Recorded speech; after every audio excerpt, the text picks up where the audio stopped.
শুরু করি। বিসমিল্লাহির রহমানির রহিম। আপনারা জানেন উত্তরা 12 নম্বর সেক্টরের লাভলিন রেস্টুরেন্ট, বাংলা রেস্টুরেন্টের যে বিল্ডিং, 6 তলা বিল্ডিংয়ে আমরা 10টা 38 মিনিটে সংবাদ পাই আগুনের, এবং আমাদের একে একে 12টি ইউনিট এখানে এসে আগুন নিয়ন্ত্রণ করতে সমর্থ হই আমরা 1402 ঘটিকায়। আমরা এখন পর্যন্ত যেই 7 জনকে উদ্ধার করেছি তার মধ্যে 6 জন মহিলা এবং তার মধ্যে একজন অন্তঃসত্ত্বা মহিলাও রয়েছেন এবং একজন পুরুষ রয়েছেন। তারা সবাই যার যার চিকিৎসা নেওয়ার জন্য হসপিটালে গিয়েছেন এবং আমরা এখন পর্যন্ত কোনো ডেড ভিকটিম অথবা অন্য কোনো ভিকটিম পাই নাই। তবে সবাই আল্লাহর রহমতে সবাই ভালো আছেন আশা করি। এবং আমরা যেই আনুমানিক যেই সোর্স, আগুনের যে উৎস, এটা জানতে পেরেছি, এটা সম্ভাব্য উৎস। আমি একটা ভিডিও পেয়েছি, ওখান থেকে যেটা বোঝা যাচ্ছে যে এটা রেস্টুরেন্টের যে সিলিন্ডারের কোনো গ্যাস লিকেজ থাকতে পারে, সেই লিকেজ থেকে এইটা আগুনটা একটু বেশি হয়ে গিয়েছিল, মানে ডেভেলপমেন্ট স্টেজে চলে গিয়েছিল। তবে আমরা আনুমানিক 4 ঘন্টার অক্লান্ত পরিশ্রমে আমরা এটা সমর্থ হই 12টা ইউনিটের মাধ্যমে। আমাদের ফায়ার ফাইটার 130-এর উপরে এখানে আছেন এবং আপনারা দেখেছেন আধুনিক আমরা টিটিএল এবং অন্যান্য আধুনিক যন্ত্রপাতি আমরা ইউজ করেছি এবং আমরা গতানুগতিকভাবে আমরা ম্যানুয়ালিও আমরা রেস্কিউ করেছি সব রকমভাবে। এই বিল্ডিংটি একটি অগ্নির দৃষ্টিকোণ থেকে এই বিল্ডিংটি একটি ঝুঁকিপূর্ণ বিল্ডিং ছিল। এই বিল্ডিংয়ে কোনো ফায়ার ইকুইপমেন্ট আমরা পাইনি, মানে ফায়ার ফাইটিং ইকুইপমেন্ট পাইনি। এই বিল্ডিংয়ে আমাদের জানা মতে আমরা নোটিশ দিয়েছি। এই বিল্ডিংয়ে আমাদের যে ফায়ার সেফটি প্ল্যান সেটাও নাই এবং এই বিল্ডিংয়ের তথ্য যতটুকু পেয়েছি আমরা এটা বললাম। ভবিষ্যতে আরও আমরা তদন্ত সাপেক্ষে অনেক তথ্য প্রদান করতে পারবো। ফ্লোরের বিবরণ স্যার, ফ্লোরের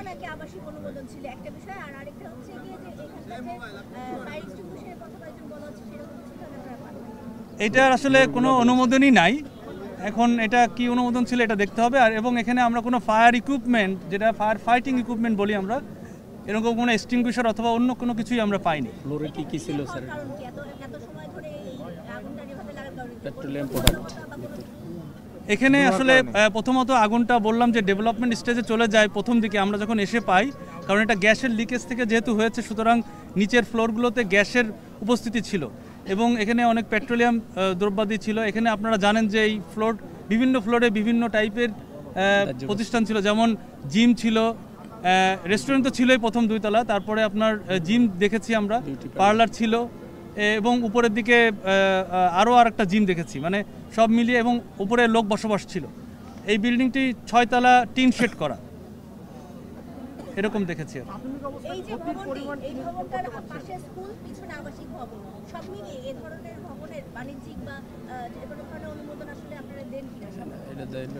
এটা আসলে প্রথমত অনুমোদনের জন্য এই রাজধানী উন্নয়ন কর্তৃপক্ষ এই অনুমোদনগুলো দেন। এটা প্রথম তারা তাদের প্ল্যান মোতাবেক, তারপরে আমরা যে আইন অনুযায়ী, অগ্নি প্রতিরোধ নির্বাপন আইন অনুযায়ী ওনারা আবেদন করেন আমাদের কাছে, যদি রাজুকের প্ল্যান পাস, মানে আগে রাজুকের থেকে প্ল্যানটা নিতে হয়, তারপরে আমাদের যে ফায়ার সেফটি প্ল্যান সেটা নিতে হয়। এটা নিয়ম এবং এটা ধাপে ধাপে কার্যকরিতা সনদপত্র যদি কার্যকর করা হয় তারপরে সনদপত্র নেওয়ার কথা। এটাই হচ্ছে সিস্টেম।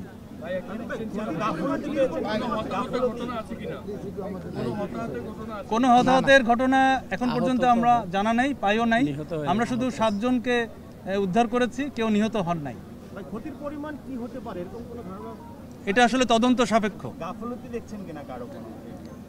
গাফিলতি বলতে আমি বলেছি যে এটা অগ্নির দৃষ্টিকোণ থেকে এটা একটি ঝুঁকিপূর্ণ বিল্ডিং, অগ্নিকাণ্ডের দৃষ্টিকোণ থেকে এটা আমরা বলতে পারি। এবং এটা একটা মাত্র সিঁড়ি ছিল, এসকেপ রুট সেভাবে ছিল না। আপনারা দেখেছেন যে বিল্ডিং থেকে বিল্ডিং কিভাবে আমাদের 3 পার্ট ল্যাডার দিয়ে পার করেছি আমরা, এবং আরেকটা জায়গায় দরজার যে ওটা কাঠ ভেঙে একটার সাথে আরেকটা জোড়া দিয়ে আমরা পার করেছি। এইভাবে আসলে আমরা করতে পেরেছি, কারণ আপনারা দেখেছেন যে টিটিএল আমরা সেট করতে পারছিলাম না, পিছনে আমরা চেষ্টা করেছি, সেট করতে পারি নাই, কারণ বৈদ্যুতিক তার উপস্থিতি ছিল। এই পাশেও ছিল, কিন্তু এটা আমরা দূর থেকে আমাদের টেকনিক্যাল যারা আছেন তারা বিভিন্নভাবে চেষ্টা করেছেন, আপনারা দেখেছেন। না না, লিকেজ ছিল, বৃষ্টি হয় না।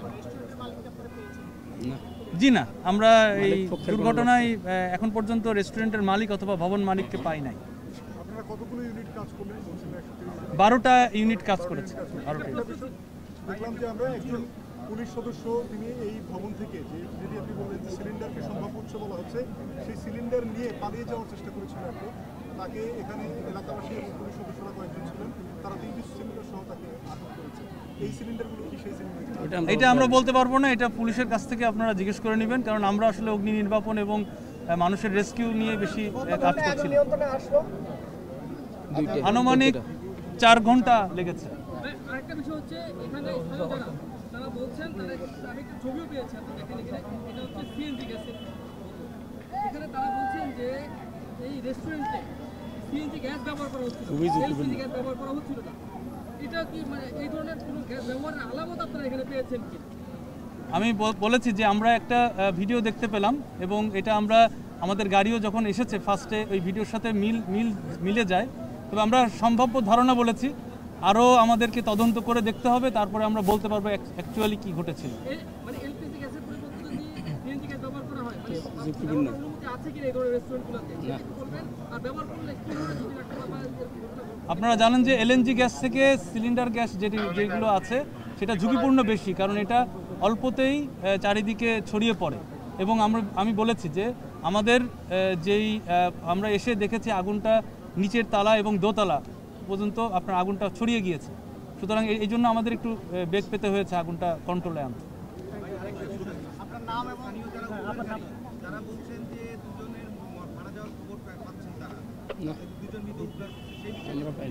স্থানীয় যিনি বলেছেন তার কাছে জিজ্ঞেস করতে পারেন, আমাদের কাছে এরকম কোনো তথ্য নেই এবং আমরা যে সার্চ অপারেশন চালিয়েছি, সার্চিং অপারেশনে আমাদের কোনো রকম ডেড ভিকটিম আমরা পাই নাই।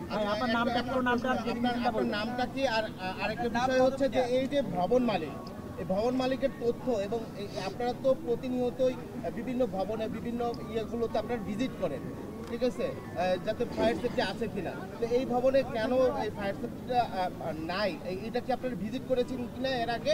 আর এই ভবন মালিকের খবর পেয়েছেন কিনা, তার কোনো খোঁজ খবর নিয়েছেন কিনা?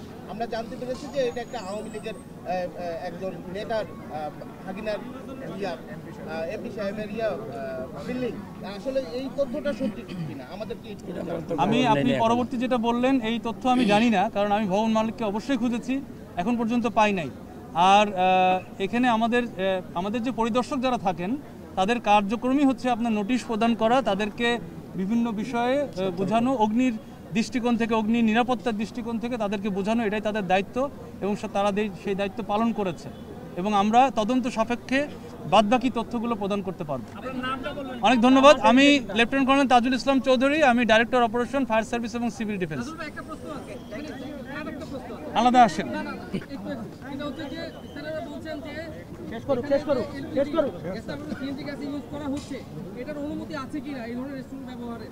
এটা তো গ্যাসের বিষয়গুলো এবং বিস্ফোরক অধিদপ্তর বলতে পারবে। এই ধরনের সিলিন্ডারের কার্যক্রমগুলো করে বিস্ফোরক অধিদপ্তর এবং স্থানীয়ভাবে আপনার সিটি কর্পোরেশনের দায়িত্ব আছে এগুলো চেক করা। তবে এই বিস্ফোরক অধিদপ্তর বলতে পারবে যে সিলিন্ডার এই ব্যবহারের, অথবা তাদের পরিদর্শকরা বলতে পারবে যে এটা অনুমতি ছিল কিনা। Thank you.